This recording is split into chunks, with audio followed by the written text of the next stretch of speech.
O Ajax terminou a Liga dos Campeões em 32º lugar, fazendo só 6 pontos e em 8 rodadas conseguiram fazer só 8 gols e levar 21. É algo meio impensável historicamente falando do Ajax. E esse colapso do Ajax começou claramente ali em 2022, o ano também que eles conquistaram o último grande título. Desde então eles estão há 3 anos sem conquistar nada, podendo chegar a 4, que é algo raríssimo quando você pensa na história do Ajax. Atualmente na Eredivisie eles estão em 3º lugar com 37 pontos, a 16 pontos do líder PSV, e o PSV tá fazendo uma grande temporada, é muito improvável também que o Ajax vença o campeonato holandês esse ano. E o Ajax já enfrentou períodos sem títulos antes, é normal, faz parte, o futebol é um esporte cíclico. O recorde de anos sem título do Ajax, para vocês terem noção, foi 6 anos sem levantar nenhum troféu, então agora 3, possivelmente 4 anos, não é nada demais.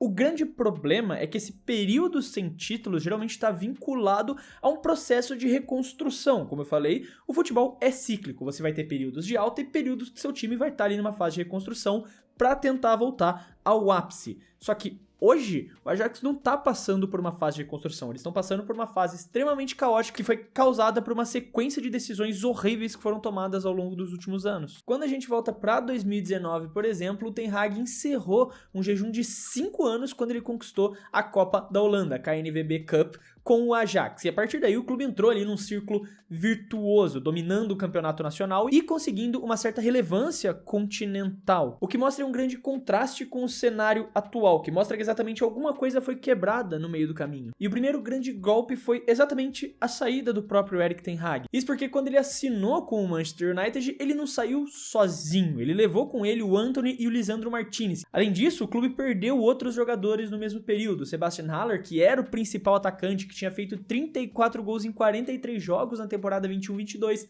saiu para o Borussia Dortmund. O Gravenberch e o Mazraoui foram para o Bayern, o Onana foi para a Inter. E o resultado disso foi que o Ajax perdeu várias das suas principais peças e o treinador que tinha construído esse time vitorioso. Isso foi um grande golpe. Mas, de novo, quando você fala de processos, de ciclos de futebol, isso faz parte. Era esperado, então, que o Ajax tivesse um período de baixa enquanto se reconstruísse para voltar a dominar o futebol holandês. O problema foi que o Ajax não perdeu só peças esportivamente falando, os jogadores e o técnico. Essa queda começou a desmoronar também internamente o clube. Depois do Ten Hag, Alfred Schreider foi quem chegou para assumir o comando do Ajax. Ele tinha acabado de ser campeão belga com o Clube Brugge, mas o desempenho dele no Ajax foi desastroso. Ele só conseguiu uma média ali de 1,65 pontos por jogo, tendo 26 partidas no comando. Ele acabou então sendo demitido num 5º lugar na Eredivisie, depois de 7 jogos seguidos sem conseguir vencer em janeiro de 2023. Com isso, o Johnny Heitinga assumiu de forma interina, era um ídolo do clube, mas era uma solução ali emergencial, não uma solução estrutural pensando no futuro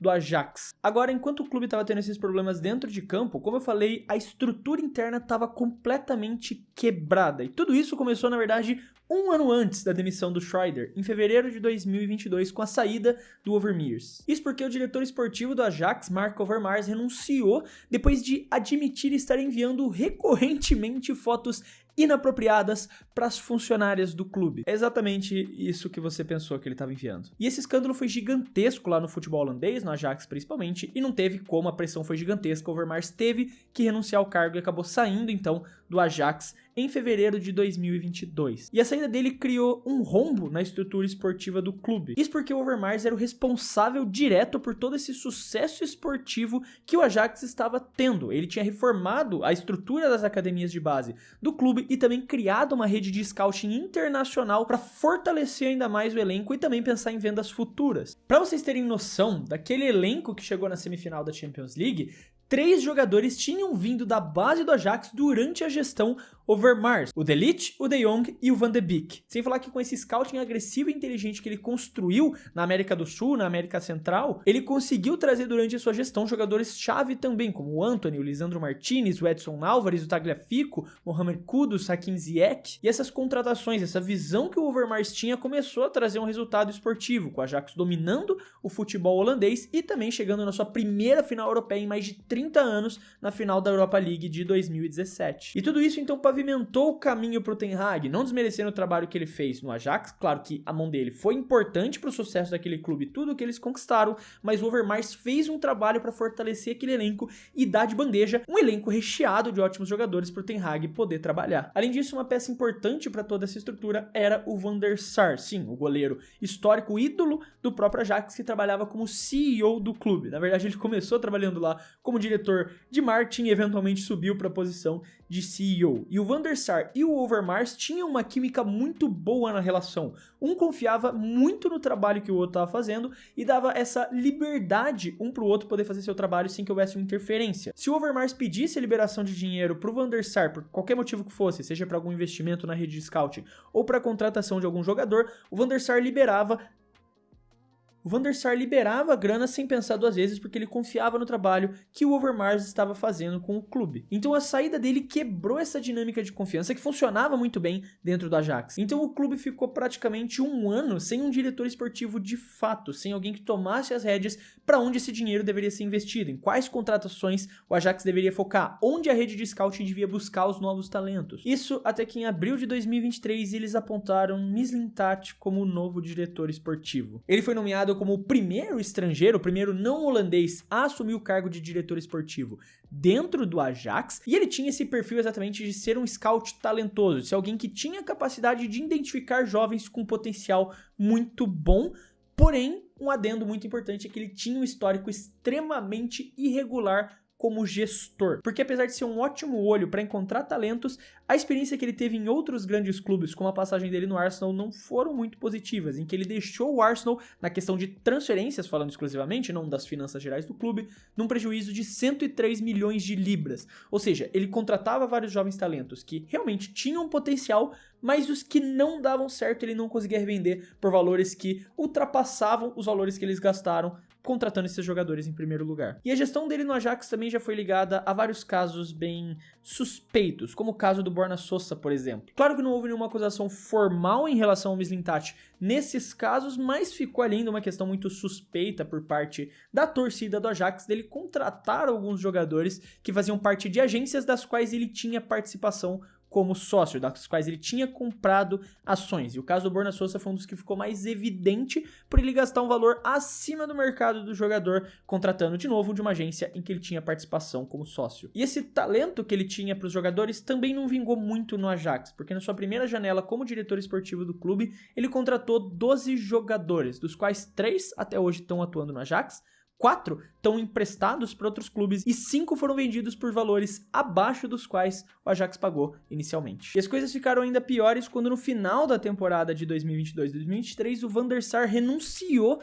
ao cargo de CEO, alegando que ele estava exausto e trabalhando muito mais do que ele estava trabalhando antes, quando o Overmars estava na gestão esportiva do clube. Um fato é que, como eu falei, o Van der Sar tinha exatamente essa química muito boa com o Overmars. Ele não precisava ficar supervisionando, ele não precisava ficar ali de coruja em cima do trabalho dele. E com a renúncia e a saída do Overmars e a chegada do Mislintat, o trabalho do Van der Sar ficou dobrado, porque o Mislintat tinha um perfil completamente diferente no qual o Van der Sar não confiava totalmente. Ele precisava ficar supervisionando, ele precisava ficar em cima, precisava ficar trabalhando muito mais do que ele estava trabalhando antes. E com a saída do Van der Sar, o clube ficou sem uma liderança direta para controlar ali o ego do Mislintat. E por isso, nessa janela mesmo, ele fez essas 12 contratações que no final só 3 acabaram vingando pro clube. Não tinha alguém para dizer não para as ambições dele. E foi aí então que o Mislintat apontou como técnico Maurice Stijn, que teve o pior início de temporada do Ajax desde 1964. E o fato é que eu nem boto tanto essa questão do começo ruim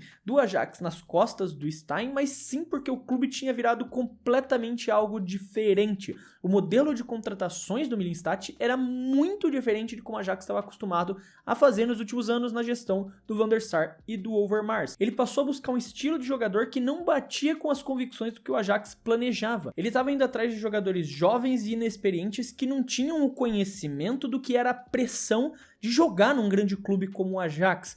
Claro que o Ajax ele teve que se adaptar ao futebol moderno e a estrutura de contratação, e isso desde a gestão do Overmars e do Van der Sar, eram de contratar jovens talentos que eles pudessem desenvolver e eventualmente vender para manter as finanças em dia. Mas ainda assim eles iam atrás de jogadores que já estavam acostumados em jogar em grandes clubes nas suas ligas, que já tinham o costume de jogar em clubes que exigiam uma pressão, para que quando eles chegassem no Ajax, eles já tivessem acostumados a lidar com um clube que exige a disputa de título todos os anos. A gestão do Millestad não buscava esse tipo de jogador. Ele buscava jogadores jovens e que tinham o potencial de se desenvolver para que eles vendessem mais caro no futuro. E quando esses jogadores chegavam no Ajax, eles não estavam acostumados a jogar em um grande clube que tinha essa expectativa de títulos todos os anos. Então esse foi o grande colapso estrutural do Ajax, porque eles tinham uma dupla que funcionava muito bem, o Van der Sar e o Overmars, que tinham um plano claro e uma confiança no trabalho entre os dois. Então com a saída do Overmars e a chegada do Millestad, essa confiança foi quebrada, porque o Millestad trouxe um modelo completamente diferente de como olhar o lado esportivo do clube, de como realizar as contratações. Isso gerou uma exaustão em cima do Van der Sar nas suas funções dentro do trabalho e fez com que ele eventualmente renunciasse no final da temporada de 2022-23. Isso fez com que o clube ficasse sem um CEO funcional e que pudesse mandar no Millestad, e tendo essa fome de poder, achando que podia fazer o que quisesse, ele começou a gastar o dinheiro em jogadores que não encaixavam no perfil do que o clube realmente precisava. E depois de todo esse caos institucional, em setembro de 2023, finalmente o Millestad também saiu do clube, o que fez eles ficarem de fato sem uma liderança ali de CEO e uma liderança esportiva até março de 2024, quando eles apontaram o Alex Kroos. E essa era uma nova tentativa, um objetivo ali do Ajax de reconstruir e fazer tudo do zero de novo depois de jogar essas duas temporadas completamente no lixo. E o Alex Kroos tinha um perfil completamente diferente desses últimos líderes. Ele era alguém que vinha do ramo empresarial e não do ramo esportivo, alguém que tinha experiência na gestão de empresas. Ele tinha uma ligação com o Ajax, era torcedor declarado do clube e também tinha tentado ser jogador de futebol, passado pelas academias de base, mas sem sucesso. Então era alguém que pelo menos tinha uma ligação com o clube e queria se importar, queria realmente tentar fazer algo para melhorar, só que já começou com polêmica desde a chegada dele no clube. Isso porque antes ainda dele ser anunciado como CEO do clube, saiu uma notícia de que ele tinha comprado algumas ações do Ajax, ou seja, ele estava tentando virar dono do clube ao mesmo tempo que ia ser anunciado como CEO. Por conta disso, ele foi rebaixado para diretor esportivo e na gestão do Kroos ele trouxe o Francesco Farioli como técnico. E foi visto na época como uma escolha inteligente, ele tinha um estilo mais conservador. Apesar de gerar uma certa rejeição com a torcida que queria esse futebol ofensivo, o próprio Farioli vinha a público dizer que ele não tinha as peças necessárias para construir esse futebol ofensivo, que ele tinha que trabalhar com o elenco que ele tinha em mãos. E os resultados até começaram a aparecer, porque faltando 5 rodadas para o fim do campeonato, o Ajax tinha uma liderança de 9 pontos, ou seja, estava tudo nas mãos dele, nas mãos do Farioli para conseguir trazer o título da Eredivisie de volta para casa. E se você se lembra do que aconteceu na última temporada, o Ajax perdeu o campeonato holandês na última rodada depois de terem essa liderança de 9 pontos, faltando 5 rodadas para o fim. Isso criou mais uma divergência interna, porque de novo a torcida estava fazendo essa pressão, exigindo esse futebol agressivo, sendo que o Ajax estava jogando um futebol mais defensivo. E o Kroos começou a colocar essa pressão no colo do Farioli de que ele tinha que mudar o estilo de jogo. E internamente o Farioli respondia para o Kroos falando: eu ainda não tenho as peças para isso, quando tiver eu vou jogar desse jeito, mas agora a gente precisa jogar de forma mais defensiva. E ele ainda tinha essa defesa porque o clube estava liderando o campeonato, mas quando eles perdem o título na última rodada por conta de tudo que aconteceu, ficou impossível de defender o trabalho do Farioli. E ele mesmo pediu a demissão do cargo, dizendo que havia uma incompatibilidade de visão, de direção dentro do clube, do que a direção queria, do que o Kroos estava pedindo para ele, desse futebol ofensivo por conta da pressão da torcida, com o que ele tinha para trabalhar, dizendo que ele não tinha as peças necessárias para conseguir entregar esse futebol ofensivo que estava sendo pedido pela direção. Com isso, o Farioli sai do Ajax e vai virar treinador do Porto, onde hoje ele é líder do campeonato português, jogando um futebol ofensivo. Com isso, o Heitinga voltou como técnico no começo da temporada 25-26 nas mãos do Ajax, mas não era novamente o nome certo. Foi uma decisão mais emocional do que estratégica por parte do Kroos. E ele atrela basicamente o seu futuro ao treinador. E no final das contas, com o Ajax não fazendo uma boa campanha, chegando a ficar em 5º lugar no campeonato sem chance nenhuma de disputar o título, o Heitinga é demitido em novembro de 2025. Mais uma reconstrução que foi abortada dentro do Ajax. Então, sem um CEO definitivo, sem uma direção técnica e sem uma visão clara do que fazer esportivamente com o clube, é essa situação que o Ajax se encontra hoje, fazendo uma das piores campanhas da história do clube na Champions League, em 8 rodadas conquistando apenas 6 pontos, e isso porque eles conquistaram esses 6 pontos só nas últimas 3 rodadas. Se a gente fizer o recorte até a 5ª rodada da Champions League, eles estavam em último lugar com 0 pontos. Em algumas tentativas de desespero, o Ajax tentou ir atrás de nomes antigos, tentaram trazer o Overmars de volta, mas ele recusou o contato do Ajax, e tentaram também convencer o Ten Hag a voltar a treinar o clube, mas ele também recusou o Ajax. Isso porque hoje o Ajax não é uma opção atrativa para ninguém. Então, basicamente, o que aconteceu com o Ajax foi a queda do Overmars e do Van der Sar, e isso fez com que o clube ficasse sem nenhuma gestão e desse uma carta branca ali pro Mittelstadt fazer o que ele quisesse dentro do clube. E, obviamente, isso não deu certo, visto o histórico dele de ter alguns problemas em questão de gestão. Ele mudou a visão de contratações do clube, ao invés de buscar jogadores já com uma certa experiência em clubes grandes, ele foi atrás de jovens promessas para que o clube pudesse revender no futuro, e isso não é a proposta que um clube que busca conquistar títulos deve fazer. Eventualmente, com a queda dele, começou uma nova reconstrução com o Kroos e com o Farioli, que também não deu certo, por questão da inexperiência do Kroos em entender como que funciona um time de futebol. Se você quer que o clube jogue de uma determinada maneira, você precisa dar tempo pro técnico se adaptar e botar as suas ideias, contratar os jogadores que ele pede para que eventualmente ele consiga fazer isso. O Ajax não vive só uma má fase, ele vive um colapso estrutural que ele mesmo criou.